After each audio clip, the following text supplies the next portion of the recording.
It's nice to have you here. You're welcome. Thanks for joining us. All right. How has it been so far for the week? The ministerial portfolio that has been released. You look elated, though. Yeah, of course, we are happy. At least government has started well. Okay. And it's a good sign that something good will come for the development of Nigeria. Okay. At least now it's not only the president that will be doing the job. Exactly. Now people who will now would help him assist him to pilot the affairs of the nation. Okay, speaking about piloting the affairs of the nation, the president said in one of the papers this morning, that's Daily Sun, page 6, he said you can't fix Nigeria like instant coffee, which some persons have agreed with and some have disagreed that he had ample time to prepare and they were expecting him to hit the ground running like he claimed he would have. What's your opinion on that? Thank you very much. I think what I have to say with that is that I won't differ. Okay. It is true because in nation building actually it takes time. Yeah. And if you look at the trajectory of Nigerian transitions to democracy, how many people have led this country in terms of being the president of Nigeria? I don't think there are more than 16 or 17 plus Tinubu now. So these are people whom we would think would have fixed this country, including me and you in this studio and every other Nigerian will have our own quota to contribute in the development of Nigeria. I think it was one of these American presidents that once said that you should think not what your country can do for you, but you should rather think what you can do for your country. Exactly. So when the president makes such statement, we have to agree with him that Nigeria is a working in progress. And as a result of that, we have to just, pick our point of progress from point A to B, from B to C, and so forth. So we shouldn't be quick in a hurry to put pressure on the president. He's making sure that everything is in order. At least the ministerial portfolios are out by Monday or Wednesday or so. I'm not too sure. They would swear them in and they will resume work. Let us see their mandate and for how long are they going to cover based on their KPI. I mean key performance indicators, yes, and all of that. Okay, right, before we move forward, I'd like to tell our viewers at home that our phone lines are on, of course, to take your calls and you can join in on the conversation. You said something, you said you agree with you can't fix Nigeria instantly because it's not coffee yet. But then you would agree with me that when the Niger Republic issue started, we saw the Ecowas chairman, which happens to be the Mr. President of Nigeria, act quickly. I mean, it happened very fast. They gave Niger Republic 7 days ultimatum to revert back to the former administration or something will be done. But even in less than 5 days, the first thing Nigeria did was cut off power supply, and then you saw too many things going on. Why can't we apply the same method we used for Niger Republic for Nigeria? Why it cannot work is because it's just very simple. When your house is on fire, every other thing stays. You put hold to every other activities and make sure you save your house. So this applies to what happens in Niger and why the president had to intervene as the chairman of Ecowas. We are talking about war here and emergency. The constitution was not a mistake to have put the issues of security and lives and properties, on the first pillar of governance. And because of that, issue of security threat, you don't take it for granted. Once you sleep over it, it will sweep your country. That's so true. They are talking about war, and you are saying that the president should ignore it and talk about other issues that surrounds governance. What is governance if you don't if you don't take care of war? Because it will come and destroy your country, and you will not have any country left for you to govern. But even in Nigeria right now, let me finish. It is important that the president had put a stop to whatever he's doing at that time, to find a way to foster and broker peace in Niger Republic, and I think he took the right step. He took the right step, but then you would agree with me that there's lots of cases of insecurity in Nigeria as it stands. But you said he can put a hold to whatever is happening in Nigeria, but then move over to Niger Republic because that's war. So are you trying to say one is less important than the other? Well, I'm not trying to say that one is less important than the other. I'm trying to say that when issues that concerns ECOWAS has come to fore, as the chairman of ECOWAS, you must stand your ground and make sure that you broker peace where it is necessary. Governance is not about the president sitting in the villa. When Tinubu is not there as the president, the vice president is there, and that is the essence of why there's a provisions for the office of the vice president. If the president is not on ground, the vice president automatically would assume the position of the president and take care of the country. So if Tinubu is having another assignment, being the chairman of ECOWAS, leading the ECOWAS team to Niger, then it's expected that the vice president should be on ground in Nigeria to take care of other issues that concerns our governance affairs. Okay. All right. Away from that, I like that you did justice to that. Still speaking on ECOWAS, speaking on Niger, ECOWAS activates standby by force. Now, defense chiefs, they met in Ghana. They were supposed to meet in Ghana. I don't know whether yesterday or today. And then, what does this mean for the Niger Republic? And then we've heard that some persons have actually come from some people from Niger Republic are in Nigeria right now. But then before you answer that question, let's quickly go on this break. After the break, the press continues.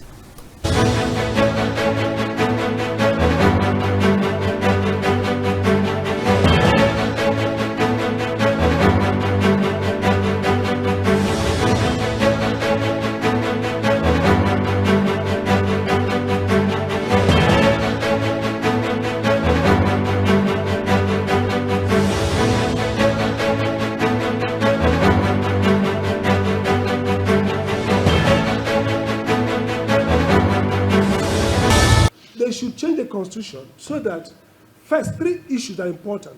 You cannot install a governor, a president, and still have cases run against them. It's actually illogical, because the essence of that inauguration is that they are now constitutionally cleared to take oath of office. That's why in other countries they have a timeout, a day, whether the case is finished or not. Once you are certified, in the US example, the Congress will meet and certify the president. All cases end. So we cannot have somebody act as president and commander-in-chief, and you are saying that it has a possibility that it could be thrown out of power. So you are doing 2 things wrong. If you say because he's already president, let's allow him, you have destroyed electoral justice. And if you follow electoral justice, you can create a lot of uncertainties. So the best thing is he has to face his case, and then you swear them in, or you close down every case at a date. We should have a process of taking legal cases straight to the Supreme Court. For example, the question of 25% of Abuja should have been taken straight to the Supreme Court to determine where we still struggle with who won which state. Those issues are points of law that should go to the Supreme Court for quick determination. Elections, fake democracy and legitimacy. It's not enough to have an instrument to say have a constitution. Oh, we have a constitution. We have a periodic elections. Therefore, the system is legitimate. In Arab Spring, almost all the countries had constitutions, had parliaments. But legitimacy flows from performance.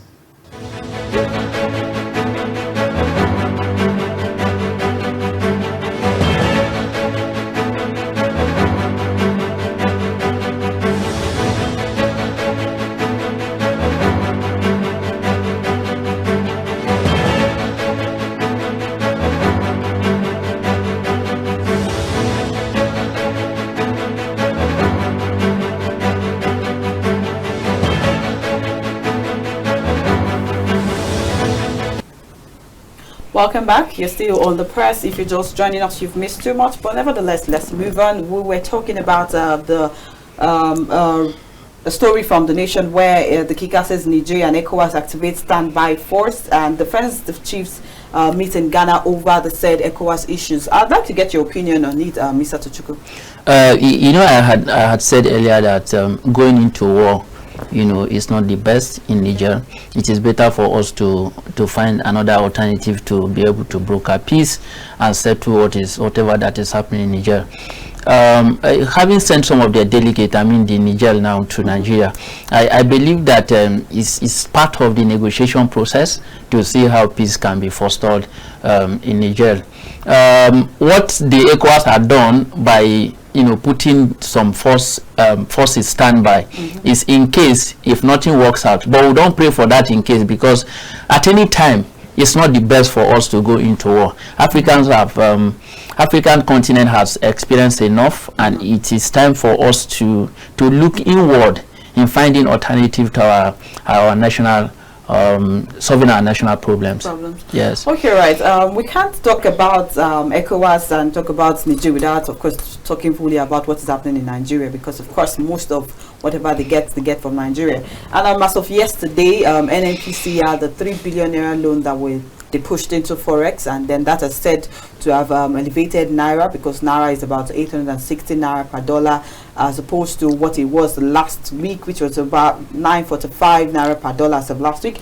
And now today, states are awash with 180 billion subsidy pain relief cash. Myself and Confidence had this discussion about subsidy palliatives, and then we took it back to COVID season, where palliatives were hoarded for most states. Are we looking at getting something related to this again, when they've said, oh, there's pain relief cash? Before you answer that question, let's quickly take our first. Oh, we lost that call.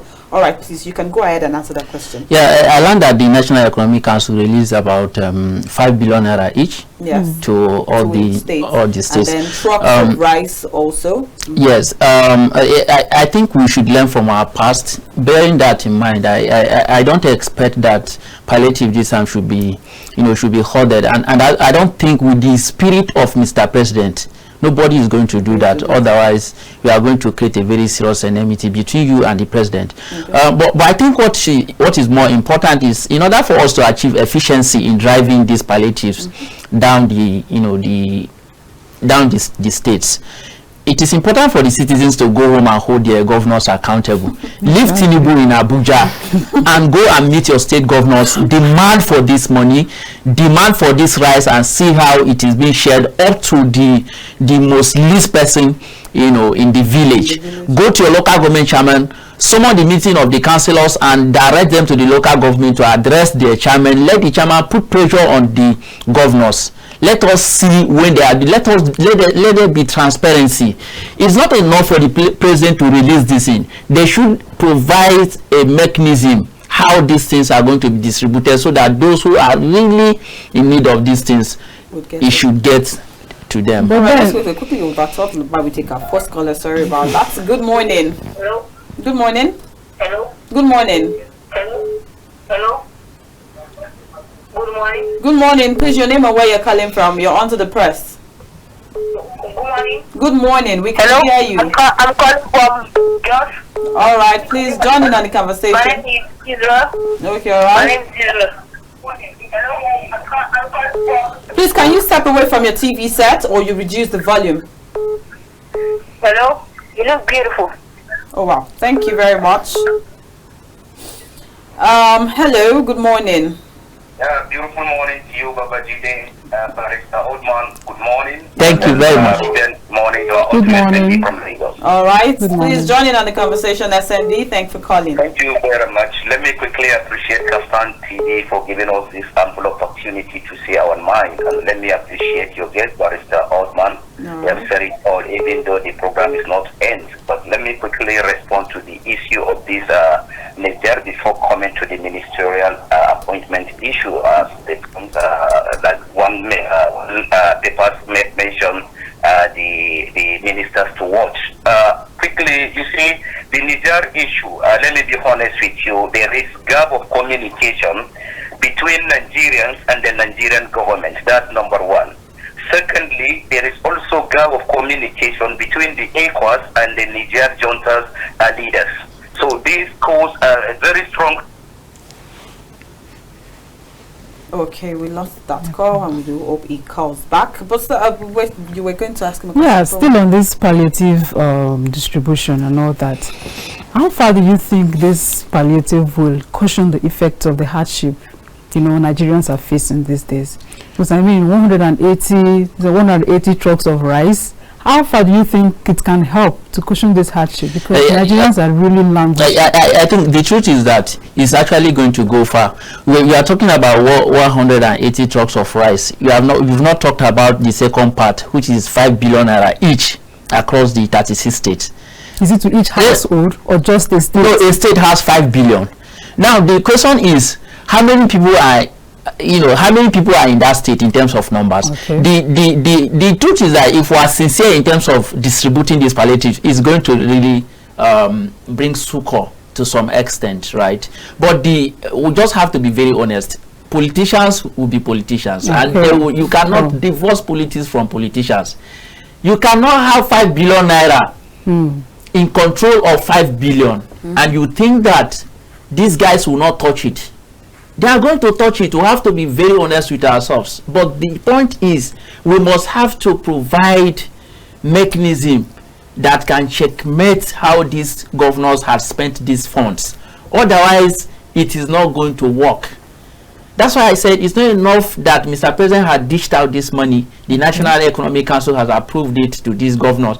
But what is the most important thing is to find ways through which it can descend up to the least person, you know, in the remotest of places among these states. So, but having said this, what is the most one of the things I would suggest is for the councillors, right, to gather themselves and go to the local government chairman in their various states, right, and have a meeting with the local government chairman. Let the local government chairman also transcend that same meeting to the governors, and then create a committee that is going to foresee how this money will be distributed. Otherwise, it will end up like that. And we know we have a natural laxity in holding government accountable. This thing will just come and go and nothing will happen. We saw what happened during the COVID-19 period. Who is talking about it now? As if it's just normal. So we don't want similar thing to repeat itself. But we believe that a new sheriff is in town. And because of his style of leadership and administration, similar thing will not happen. We hope so. Let's take this call. Good morning. Thank you for calling the press. Good morning. Good morning. Please, your name and where you're calling from. My name is Engineer Ayasani. I'm calling from South Zamfara. Okay, all right, Engineer Yaya. Please join in the conversation in 60 seconds. Hello, can you hear us? Okay, all right, we lost that call. Looks like the network today isn't so favorable. And now, my question before the caller came in about 3 billion naira that was borrowed from for NNPC. Do you think this is actually going to? Is there a possible way that this was actually a reflection and that was what affected Naira and helped Naira appreciate a bit? Before you answer that question, let's quickly take one call. Good morning. Hello. Hello, good morning. Hello. Good morning. Thank you for calling the press. Your name and where you're calling from, please. My name is Innocent. All right, we lost that call. Please. I don't know how that has helped to drive the ups and downs of dollars, but I do sure know that one of the major functions of the central bank, of which NNPC is not even there. So I don't know how you link that borrowing to, you know, the increase in Naira and dollar parity.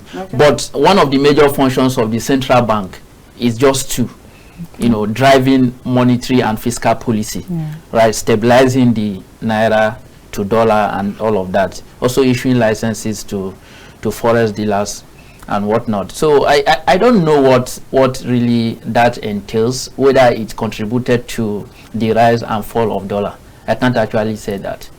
Yeah.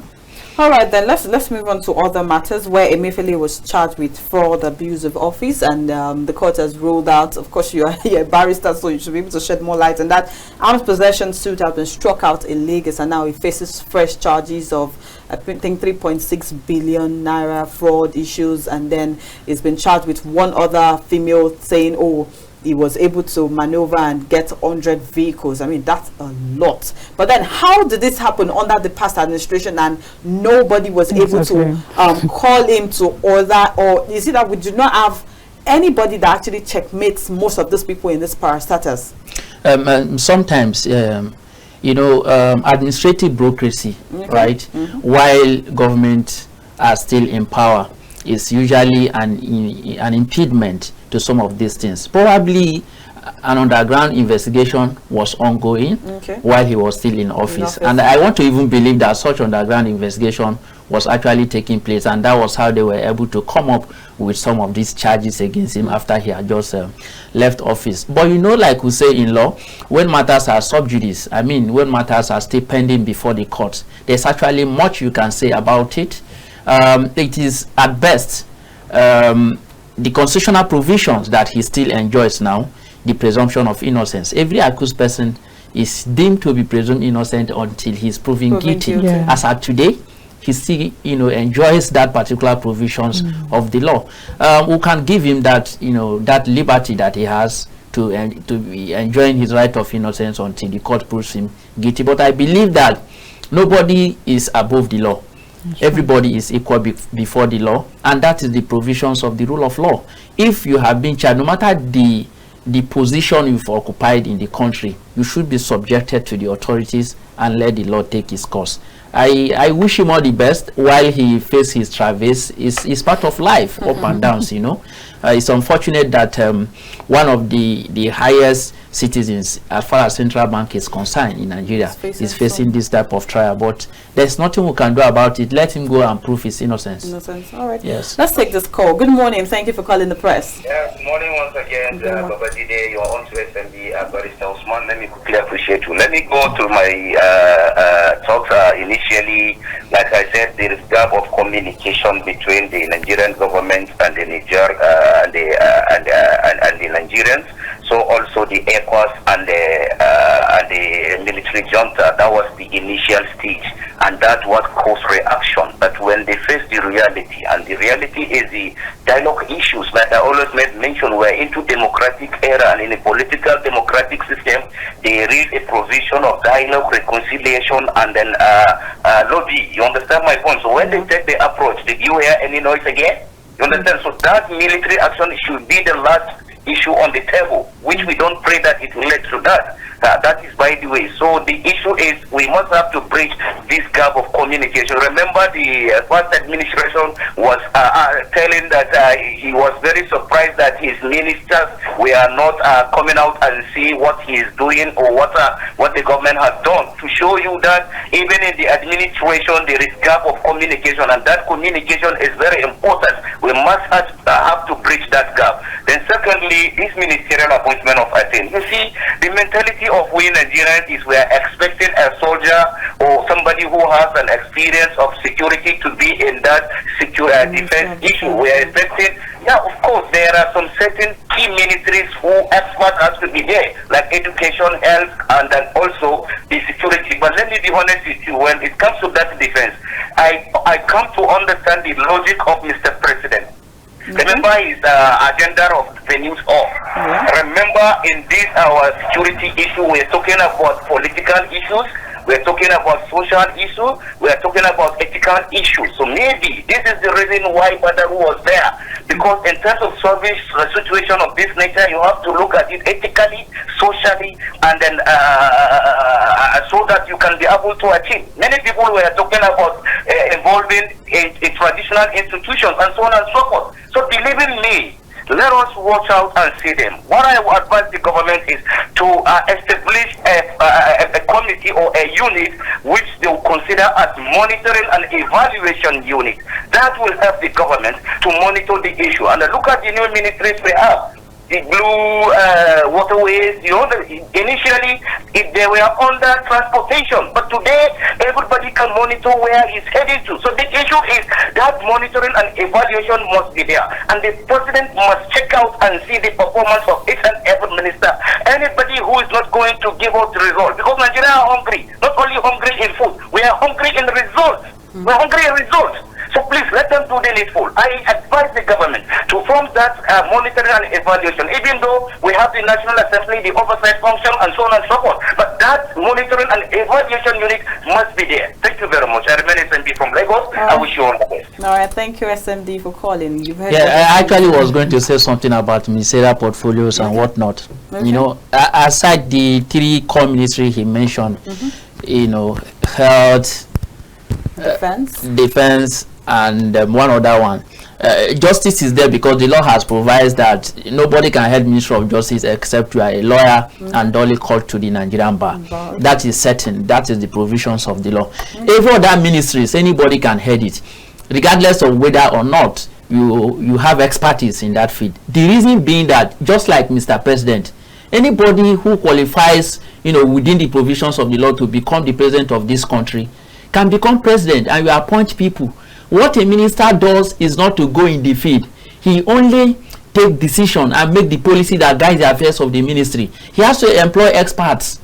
Like people now who are saying Mr. Festus Keyamo, senior advocate of Nigeria, does not know anything about aviation. What's he going to do in Ministry of Aviation? Come on, that's not the question. The question is he's going to be the head of that ministry to dish out policies that is going to guide the affairs of the country. So what it means is that in that ministry as a head, he will employ expertise in aviation and aerospace industry, and they are going to be the one to advise him. I'm sorry, I have to cut you short there. If you're saying he has to employ people that actually know about these things, how will he know these people actually have expertise and are well known in this area if he himself doesn't even have a background? He's a lawyer. You of course. Said. So how does he even implement things that he doesn't know about? You can't. You don't know how this thing works. As a minister, once you resume duty in your ministry, the first thing that happens is that there are core agencies that is under your ministry, and those agencies are headed by director generals. Now it's expected that those director generals who had been there knew people within the system who are expertise in their own respective field within the department in the ministry. So they are going to call a board meeting and select committees who are going to advise the minister. Ministers is not coming in with outsiders to operate in the ministry. How do you correlate that with him signing documents that he knows nothing about? I mean, you should have little or some background knowledge about what you are heading. You cannot say he's signing document he knows nothing about when he has been properly advised. You don't just resume duty today and start signing document. You have already formed a committee waiting for you. On your resumption, they are going to brief you before you start work proper. And within that briefing period, these are periods that you are going to sit down with the technical teams of those ministry that you head, and before they guide you, and even before you minute on any official document, they must have to advise you on that ground. And those who are going to advise you are experts on that particular field. It's not what people say outside. You don't work in the ministry. You don't understand how ministry operate. You just stand outside and you be criticizing the government and how they operate. It doesn't work like that. The minister does not sign any document at all until he is properly advised. Sometimes he even seek the advice himself. He will minute on the paper, please advise me, before he will act on the document. Well, I like the fact that you mentioned that now, because now let's take a look at the finance minister, and that's in person of Wale Edu. And checking his antecedents here, you would see that he was once, I beg your pardon, he was once head of treasury and deputy head of corporate finance at Chase Merchant Bank, and he was in charge of the bank's treasury and money market. So now this person he has vast knowledge about what he is heading. Well experienced. And I'm talking about over 20 years experience in this field. So you cannot possibly bring a doctor to come and head a farmer's department, because what does a doctor know about farming? That is what we're trying to say. We're not saying, oh, it doesn't. Maybe yes, because there's been drama about him being a minister to start with, where he had issues with 9th Assembly. But then you would agree with me that yes, he should have little knowledge about what he's heading, because even your advisors, what if they advise you wrongly? What if they're not giving you the right advice? How do you call them to check? I think there's something I need to disabuse your mind from, and that is on the fact that, one, we need to separate Ministry of Finance, Ministry of Health, and Office of the Attorney General, Ministry of Justice from this discussion. Why? Because some of these ministries I've just counted requires actually, because of the technicalities, right, that involves in carrying out the corporate social responsibilities while heading such ministries. It requires that the heads should be expert in that particular field, and the law provides for that. Well, having said that, when you come to talk about aviation, which is our central discussion here, and some other ministry that any other person can head, let us look at the antecedent of aviation. The just immediate past minister of aviation was Hadi Sirika. Hadi Sirika was an expert in aviation, right? He had background knowledge in aviation. What is the result of his antecedent as a minister of aviation today? How is our aviation industry coping today? Right? Hadi Sirika was not rated 7/10 as a minister of aviation, and he ought to be an expert in aviation industry. So the discussion is not that we are putting somebody who is an expert to head a ministry. The discussion is that who are the teams he's going to work with in that ministry. The minister is just one person.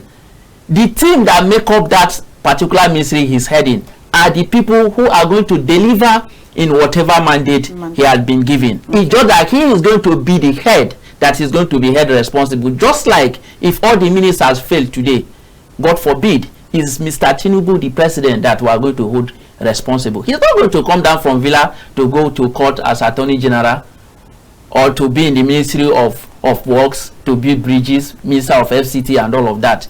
He only remains in the Villa to receive briefing based on the KPI. Every ministers are going to be given areas of performance and the due date on when you are supposed to deliver. Once you don't meet your target, they will excuse you so that people who can deliver can come in. Nigeria has a lot of talent and people who can do this job. So it doesn't matter whether or not you are an expert in a particular ministerial portfolio. What matters and what should be very, very, this minister should be very, very conscious of are the kind of team they are going to assemble to deliver on their various mandates. Okay, all right. I'm sure our viewers at home can hear you, and then they would probably say something about that. I'm still on this palliatives matter. 185 trucks of rice. Do you actually think that would actually go a long way now? Why are you people hitting on the rice? What happened to the 5 billion? I'm even looking at the 5 billion. No, actually, you are looking at the 5 billion, but then it starts with little things. I mean, it starts from that. If cartons of noodles and salt and sugar, because Nigerians need more than this rice. More than like just rice. Yeah, 185 trucks of rice. We have to even start with that. We didn't even get to the necessary people to start with. Yeah, that's I had. It seems like we're repeating the same thing over and again. I had said earlier that the best thing to do is to first of all form a committee, but before those committees are being formed, the councillors must have to meet the local government chairman and tell them how they want these things, because the essence of federalism, why we have tripartite system in a federal system of government, i.e. the federal, state and the local government, is for the government to reach down to to the barest minimum in those villages. Now local government chairmen can only reach down when they communicate to the councillors up to the ward. So I believe that by the time there is this kind of synergy between the councillors and the chairman now put pressure on the governors, they will be able to find a way on how they are going to distribute these things. Otherwise, even if they don't make it in a way that they will loot it like during the Indomie days, they are definitely not going to be very sincere with these things. And I'm even being very skeptical with that of 5 billion, because I know what I'm saying. Once this money drops, these guys are politicians, and politicians must play politics. They know how they do these things, and it's very important that the president should actually set up a federal committee that is going to serve as a kind of check. Right, to give reports on how these things was used. The National Economic Council really have to do that. This palliative distribution, is it going to be a constant, something, or just once in a lifetime, like just in a month, or will it be constant? Because if it's just going to be a month distribution, this 180 trucks of rice won't go anywhere. This question you are asking me should be best asked to Mr. Ajuringilali. He is the spokesperson to the president. I'm not speaking for presidency. If you ask me whether it is going to be constant, I wouldn't know. If I don't know the plan of the presidency, so I'm not in the best position to say if it's going to happen continuously. But I believe that it has started at the right course, right? We are facing one of the most toughest time in our nation, and everybody is feeling it.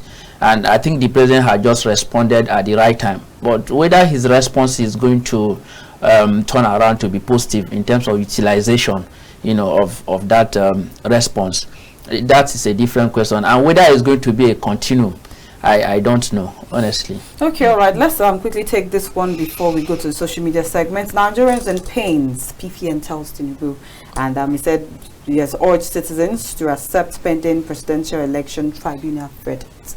Do you think that is something we're looking forward to, Nigerians accepting the verdict just? If you don't accept the verdict, what would you do? That's the question. If you ask me now, who I go ask? That's what one of the Nigerian musicians said. No, the point is this, you see. There is, and it is good that you raise this issue on this platform. Let's use it to enlighten Nigerians, right? Issues of law has nothing to deal with sentiment, right? Parties are bound by their pleadings.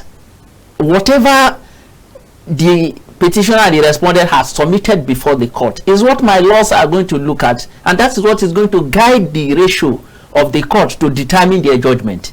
Now, whatever the outcome may be, it's not the final. You can go to appeal. Everybody has the right of appeal by law, either against the petitioner, which is Mr. P2B and PDP and Atiku, or against the respondent, which is APC and Tinubu. They can exercise the right of appeal either way and go to the Supreme Court. Even at the level of the Supreme Court has said that they are not final because they are infallible. They are rather infallible because they are final. So when they take a final decision, it does not mean that they are always correct. They are admitted to that. But out of that human error, if you feel that the Supreme Court had given a judgment that does not satisfy the law, you can write to the Supreme Court for review. And if the Supreme Court find a merit on your review or on what you had written to them, they can revisit that judgment and make a proper finding on the judgment. But to say that we are going to disagree with the position of the court after the judgment is to call for anarchy. And certainly we are not ready for that. All right, thank you very much, Isa Tochukwu. Now we would head over to the social media segment. Of course, we cannot talk about ministerial portfolio without talking about some Wike being the FCT minister. And of course, as of yesterday, there's been lots of hula baloo. Let me use that word on Twitter. So let's take a look at the videos that's been trending on some Wike being the FCT minister. I'm shaking your head. Because that's sacrifice for you should stop shaking your head. You are one of those who are causing problem. They gave you chieftaincy, a young boy, so you don't even know what to do with it. And then when I'm speaking, you are shaking your head like this. Oh, fake, causing problem everywhere. You just go and wear something that's bigger than you. When somebody looking for power, if you would think that an elderly person, very small, young, I'm shaking your head. Because that's sacrifice for you should stop shaking your head.